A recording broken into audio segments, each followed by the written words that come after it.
Le baccalauréat par composante, c'est une section qui vise à vous montrer qu'est-ce qu'on peut faire avec les différents types de diplômes que l'on a à la télé. Tout à l'heure, Guylaine vous disait qu'un certificat, par exemple, ne vous amènera pas à une profession.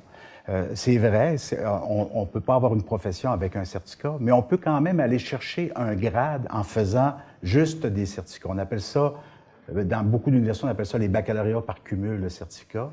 Chez nous, on appelle ça les baccalauréats par composante. On appelle ça les grades par composante, en fait, parce qu'on offre aussi la possibilité d'aller chercher des grades, par exemple un grade de maîtrise, en cumulant des programmes courts et des DES. Puis au premier cycle, en cumulant soit des certificats, des majeurs, des mineurs et des ensembles de cours. En fait, là, je vais parler du premier cycle.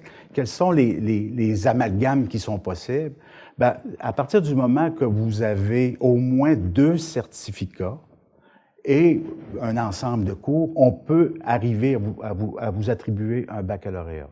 Si vous en avez 3, c'est 2 ou 3. Ça veut dire, dans le fond, on cherche à cumuler 90 crédits là, dans une discipline particulière. Je vous expliquerai ça un petit peu plus tard tout à l'heure. Mais avec 2 ou 3 certificats, c'est possible d'aller chercher un grade par composante, un grade de baccalauréat. On peut aussi cumuler une majeure, cumuler aussi avec un certificat, par exemple, une majeure de 60 crédits avec un certificat de 30 crédits qui vous donne aussi un 90 crédits. Puis il y a des règles pour être capable de s'assurer que ça compose un baccalauréat. Je vais vous les énoncer dans quelques instants. Mais ça, c'est à peu près les composantes là, que l'on peut mettre ensemble. Quand on veut aller dans un bac, dans un grade par composante, ce qui est important, c'est à partir du moment qu'on a l'intention d'aller dans un cheminement, un tel cheminement, puis là, ce qui est important de savoir, c'est que un grade par composante, un baccalauréat par composante, c'est pas un programme, on n'est pas admis là-dedans, c'est un cheminement qui est approuvé parce que vous allez cumuler quelques certificats. Vous allez être admis dans vos certificats, mais vous devrez cumuler un certain nombre de ces certificats-là pour avoir votre baccalauréat. Donc, vous devrez, à partir du moment que vous avez décidé d'aller dans un cheminement de bac, faire approuver le cheminement que vous pensez faire. Pourquoi? Je pense que c'est important d'avoir peut-être un premier certificat de fait au moment où vous voulez le faire, mais c'est important après ça d'aller faire approuver. Pourquoi? Pour ne pas faire des cours pour rien, pour être sûr qu'à la fin de votre cheminement, vous aurez fait le moins de cours possible. Parce que j'ai déjà vu dans ma carrière, moi, accorder un baccalauréat par cumul sur la base de 115 crédits faits. Il y a des conditions à remplir. Ça veut dire, si on veut avoir notre bac avec juste 90 crédits, on est mieux de faire approuver ce cheminement-là très tôt dans notre processus de cheminement. On peut déposer le cheminement quand même en tout temps. On pourrait faire nos 3 certificats, puis à la fin dire, moi, j'aimerais ça avoir un bac avec ça. Puis là, le service des études va analyser la demande, puis il va dire, oui, ça compose un baccalauréat, ou il vous manquerait peut-être 2 cours en ça. Ils vont vous donner les cours à finir. Donc, en tout temps, on peut faire ça. Autre règle qui est importante, c'est la règle du 90 crédits distincts. Ça, je vais essayer de vous expliquer ça. C'est que, par exemple, c'est possible à la téléuniversité, par exemple, je fais un premier certificat en administration. Donc, je fais un discours en administration.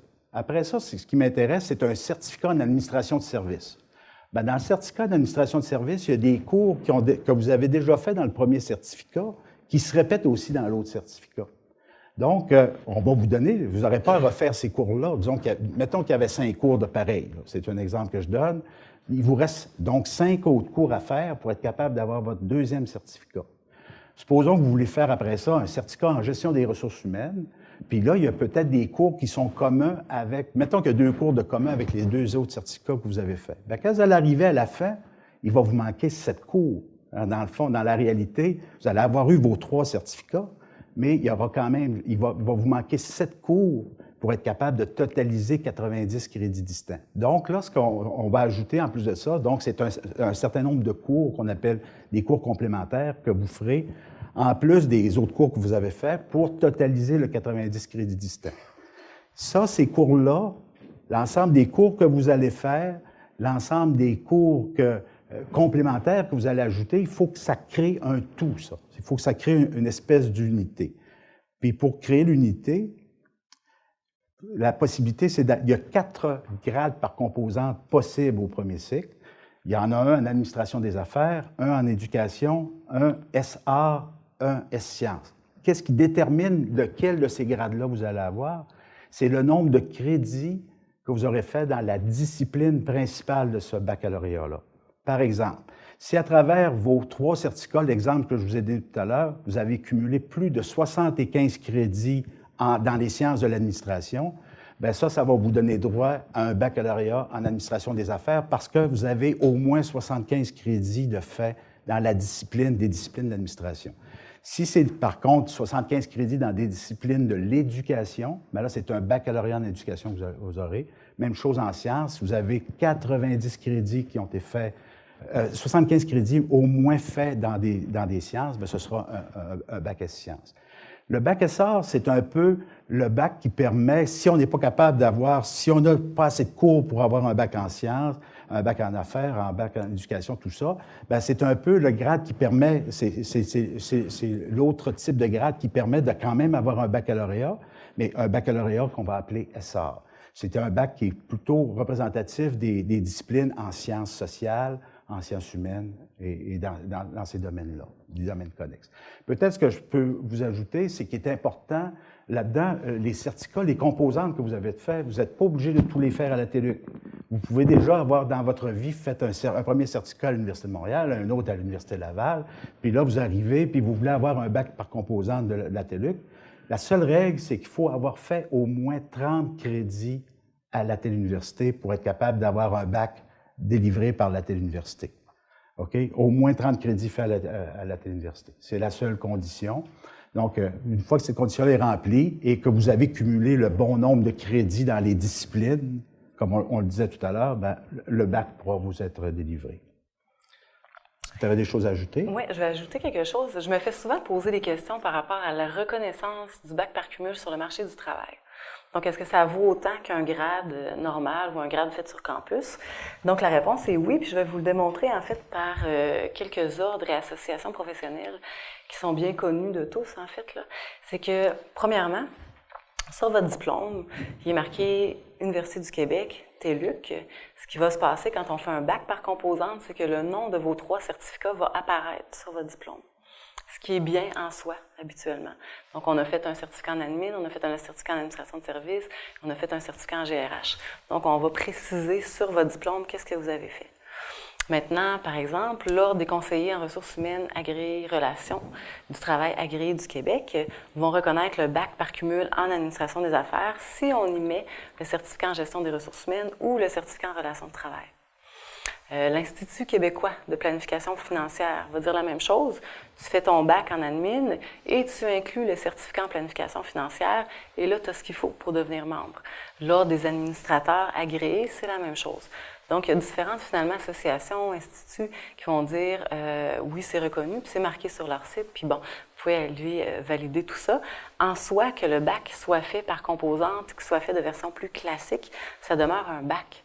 Ça demeure que vous avez votre grade, que vous avez fait 90 crédits dans une discipline majoritairement dans X domaines. Donc, en soi, ça ne change pas. Au niveau du marché du travail, il n'y a pas d'impact. Et s'il y en a, au nombre d'étudiants que je parle, je vous dirais que moi, je n'ai jamais entendu quelqu'un qui me dise « il ne m'a pas pris parce que j'ai un bac par cumul ». Il faut faire une distinction. C'est pour les gens qui veulent travailler, qui visent des emplois au gouvernement, au ministère. Les emplois de professionnels au ministère, ils vont accepter les bacs par composante. Par contre, il faut que le bac soit composé aux 2/3 d'un domaine spécifique. Donc, dépendamment sur l'emploi sur lequel vous voulez postuler, on va dire oui, un bac par composante, c'est bien, mais si tu fais un certificat en psychologie, un certificat en com, un certificat en géographie, tu es spécialiste dans quoi, finalement? Tu es professionnel dans quoi? Donc là, à ce moment-là, la personne, elle peut avoir besoin d'un type de cursus comme ça, parce qu'elle est en emploi, on lui demande d'avoir un bac, donc là, elle a besoin d'avoir le grade, puis et finalement, elle peut composer son bac de ce qu'elle a besoin, ce qu'elle aime, ce qu'elle va servir dans son travail, parce qu'elle a besoin d'un grade en soi. Mais quand la personne vise un poste qui est spécifique, qui demande des compétences spécifiques au gouvernement, je le rappelle, on nous demande qu'aux 2/3, le bac soit composé, vraiment soit orienté vers une discipline particulière. Donc ça, c'est important. Puis ensuite, je voulais vous dire aussi que pour les programmes de deuxième cycle, on me demande souvent ça, est-ce que le bac, finalement, par composante, a autant de valeur, de crédit pour poursuivre mes études au deuxième cycle? La réponse, c'est oui. Vous avez votre grade, donc c'est la même chose. Il faut toujours s'assurer, par contre, puis Luc l'a mentionné tantôt, il y a toujours des conditions d'admission dans les programmes, pareillement au deuxième cycle. Puis au deuxième cycle, souvent, c'est plus pointu. Donc, on va vous demander d'avoir fait tel cours, tel autre cours. Il faut s'assurer, idéalement, si vous ne voulez pas refaire plus que 90 crédits, que le programme que vous visez au deuxième cycle soit déjà dans votre visée quand vous avez fait le premier, maximum le deuxième certificat du bac, pour être capable de remplir ces exigences-là. Donc, de rentrer ces cours-là dans un certificat. On a un certificat pluridisciplinaire, par exemple, qui permet d'aller chercher des cours à gauche, à droite, dans divers domaines pour répondre à des exigences, pour se monter un cursus à la carte selon vraiment vos besoins de formation. Donc, on peut s'arranger en cours complémentaire ou autre pour que ces cours-là puissent entrer, mais idéalement, il faut le prédéterminer puis essayer d'identifier ça le plus tôt possible dans votre cursus de premier cycle. Je vais me permettre de nuancer un petit peu mes propos tantôt, parce que là, ça a ressonné, puis je fais « Oh, ça sonne mal à mon oreille ». J'ai parlé des professions par rapport au certificat, qu'un certificat ne mène pas à une profession universitaire spécifique de premier cycle. Je vais nuancer ça un peu. Quelqu'un qui ferait uniquement un certificat, qui a un secondaire 5, qui vient faire un certificat universitaire, qui est admis sur la base expérientielle adulte. Donc, c'est pas qu'il n'y aura pas d'emploi, c'est pas qu'il ne peut pas intégrer le marché du travail avec une formation comme ça, mais attention, ça ne sera pas un emploi professionnel. Donc, c'est plus associé à des tâches de niveau technique, parce que c'est uniquement 10 cours. Donc, c'est plus associé à ce type de fonction-là, des tâches de commis, d'agent, de préposé. Donc, c'est pas vrai qu'on n'intègre pas le marché du travail, mais on ne l'intègre pas dans un poste de professionnel ou de cadre. Pour ça, il faut augmenter, faut continuer les études, finalement. Voilà, je te laisse. Peut-être juste pour compléter, vous dire un petit peu là, dans quoi nos étudiants à la TELUC se dirigent, là, quel genre de programme ils choisissent. Bien, je pourrais vous dire qu'on a environ 45 des étudiants qui cheminent dans des certificats. C'est vraiment parce que c'est des adultes, parce qu'ils sont en situation de travail, parce qu'ils ont des enfants. Ils préfèrent choisir des formations plus courtes et les cumuler. C'est plus facile psychologiquement, puis la motivation, tout ça, d'arriver à construire ce diplôme-là de baccalauréat que l'on veut avoir en prenant des formations plus courtes. Il y en a quand même presque 20 qui sont dans des baccalauréats dits spécialisés, là. Donc, un baccalauréat en administration, un baccalauréat en communication, des baccalauréats qui sont vraiment faits 90 crédits sur un sujet précis.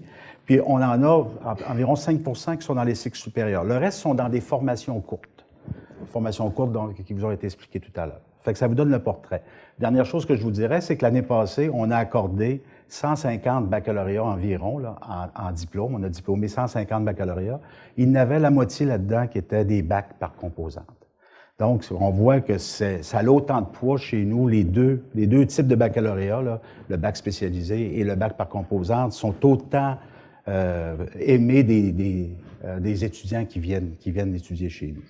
Moi, j'ajouterais pour terminer, parce qu'on ne veut pas exposer le temps, que finalement, le bac est souvent beaucoup aimé aussi par composante, parce que après chaque composante que vous avez fait, donc après, mettons, chaque certificat, vous obtenez votre diplôme de premier cycle universitaire. Donc, vous n'êtes pas tenu d'attendre à la fin de votre bac pour profiter des bénéfices et des retombées qu'un grade de premier cycle peut avoir sur votre carrière. Donc, déjà, après la réussite d'un premier certificat, on l'inclut sur votre CV. Donc, diplôme de premier cycle universitaire en temps. Puis déjà ça, à court terme, mais comme on le disait tantôt, ça peut vous permettre peut-être une avancée d'échelon, une avancée salariale. Il peut avoir des retombées à plus court terme. Donc, ce qui vous permet aussi une certaine, un meilleur contrôle aussi pour la suite. Je réévalue, je recommence quand est-ce que je recommence. Vous n'avez pas tout perdu votre temps. Comparativement, quand on fait un bac, si on arrête après 10 cours, on n'a pas un certificat, là. On a 10 cours crédités, donc c'est très bien à mettre quand même sur un CV, en formation continue, par exemple, mais vous n'avez quand même pas le diplôme de premier cycle, ce qui peut être exigé en emploi, là. Donc, c'est intéressant aussi pour ça.